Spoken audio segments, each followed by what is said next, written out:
كلوا من ثمره وما عملته أيديهم ولا يجزون.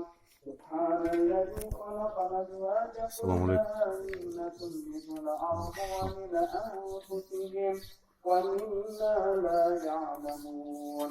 وآية لهم الأرض وآية لهم الليل نسلخ منه النهار فإذا هم والشمس تجري لمستقر لها ذلك تقدير العزيز العليم. والقمر قدرناه منازل حتى عاد كالعرجون القديم.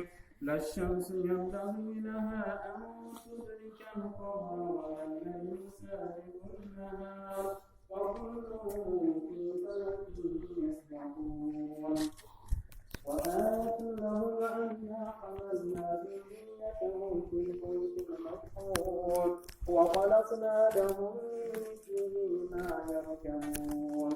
وإن نشاء نغرقهم فلا صريخ لهم ولا هم ينقذون إلا رحمة منا ومتاعا إلى حين. وإذا قيل لهم اتقوا ما بين أيديكم وما خلفكم لعلكم ترحمون.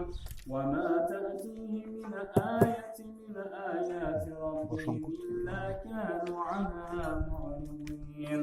وإذا قيل لهم أنفقوا مما رزقكم الله قال الذين كفروا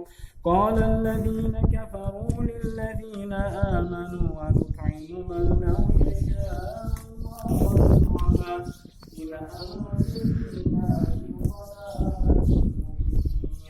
صدق الله العظيم.